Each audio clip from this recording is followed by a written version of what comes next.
Hey everybody, I wanted to share an important discovery with you tonight. We're going to be getting into Orion here pretty soon, and I couldn't think of a better way to start it off than to share with you a neat discovery that I found tonight. So we've been looking at this whole fractal of man thing, and I happened to notice something when I was looking at this, and I confirmed it a little bit later.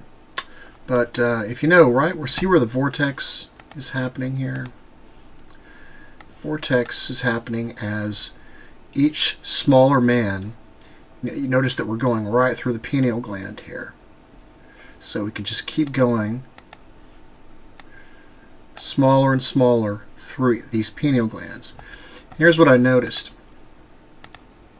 I happened to notice that when I was looking at this thing, if you notice what you'll see here, let me just knock the levels down just a little bit so it'll stand out a little bit more.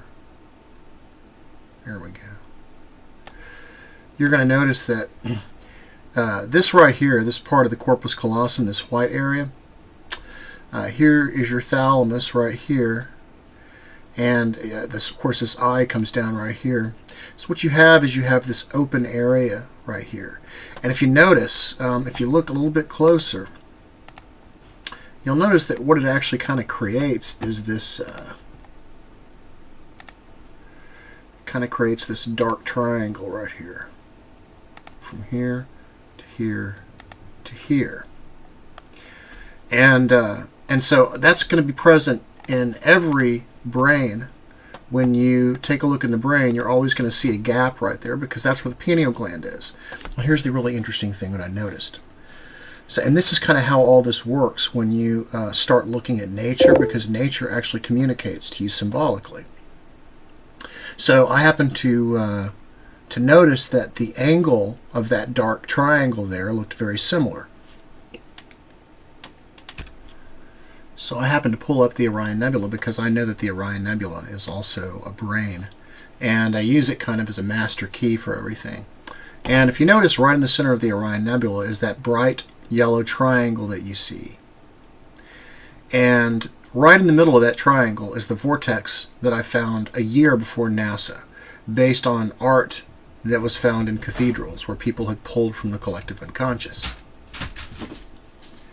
And so what I noticed is after I put lines around the edges of all of it, what I ended up with a triangle with the same slopes as the pyramid. Now, when you take a look at this as a whole brain, this area right here is located right where the corpus callosum ends. You see the little dark area right here is where the corpus callosum curls in.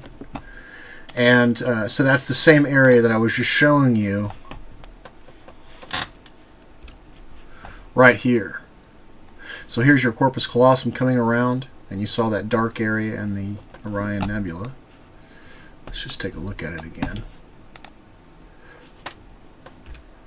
Okay, here's a close-up view of it for you real quick. You'll even notice that the angles are pretty much the same, but if you can see this this yellow triangle right here, and inside the middle of that is that vortex that I found, and you'll notice that the slope of that triangle is pretty much the same as the slope that you see right here, and you can see that there's this dark triangle right here, and that's basically the same as this light triangle right here. And if you notice, this being the corpus callosum coming around and coming back out right here, it does the same thing right here. And we've already seen that this area right here matches the Nile. So that tells us that the Nile, these portions that you see right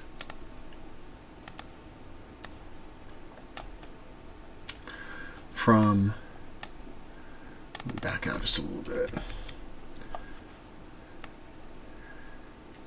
So from this edge of the corpus callosum right here to this mountain right here, and this mountain corresponds to,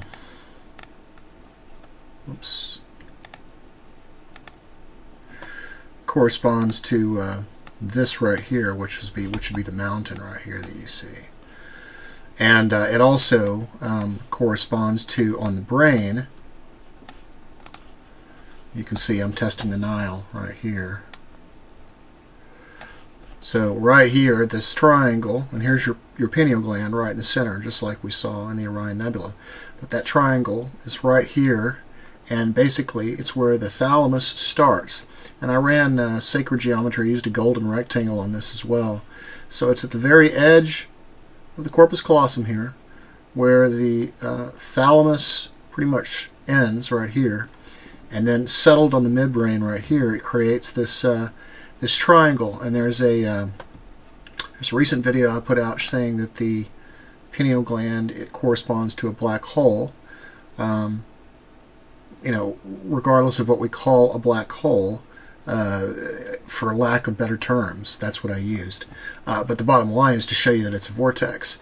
Now, the interesting thing about this is that the odds for something like that to happen are very rare.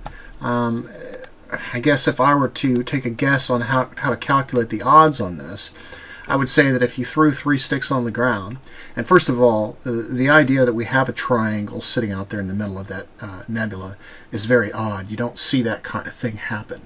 But I suspect that that particular triangle is out there because of the vortex that's inside the center of the thing. Otherwise, you probably wouldn't see something like that geometrical. But if you were to throw 3 sticks on the ground, the idea, like if you were to just leave one of them and not count it, just imagine that anything would serve as the first stick. And then the other 2 would have 180 degrees of play each, and they have to each land on 51 degrees. Well, I would think that that would be 180 times 180, which would be 32,400 to 1 chance of that happening. And that's, of course, using a very simplistic thing where you're throwing 3 sticks on the ground. What we're talking about in the nebula, obviously, are gases that are creating a perfectly triangle like that. And it's creating a triangle with the same slope as the Great Pyramid. Now, here's how it kind of ties together. Because the Orion Nebula, as we're going to see, maps to the human brain. And so what does that tell you about your brain right here from the edge of the corpus callosum to the thalamus to that area of the midbrain with the pineal gland in the middle? It means that you have a perfectly sloped pyramid inside your head. Of course, if you have a normal or a healthy brain that's, you know, fairly close to phi, then each of us have a pyramid inside of our head in this triangular area that you see right here that matches the slope of the pyramid. This all now is just, it makes more sense. It's more confirming. It even more confirms the Orion Nebula's tie to all this stuff. So anyways, we'll get into mapping Osiris part 10 soon, but I wanted to share this with you real quick. Here's that triangular region I'm talking about in your brain. So when you do the overlay, you've probably seen this this video I created recently. But as you look, as the transition happens, right, because you can see how everything else is lined up here. This is the area from the edge of the corpus callosum to where the thalamus starts to right on the midbrain that you see right here. And that triangular region, and right in the center of it is a vortex. This type of symbolic stuff that we see in the Orion Nebula is one of the ways that nature communicates. And if you learn how to pay attention to this stuff instead of just throwing it away and being extremely left-brained, you can get knowledge about stuff that nobody will be able to tell you. And you'll look amazing because you'll know stuff, and people will want to know how, and it's because you've communicated with nature. This is the vortex that sits out there, right in the center of that trapezium area. And once again, the chances of the trapezium that you see right here, even being a triangle to begin with, but matching the slope of the pyramid exactly is astronomical. I mean, it would be very, very low chance for that to happen. I suspect it has something to do with this vortex creating that geometry. But anyway, stay tuned for part 10. You guys take care. I'll talk to you soon.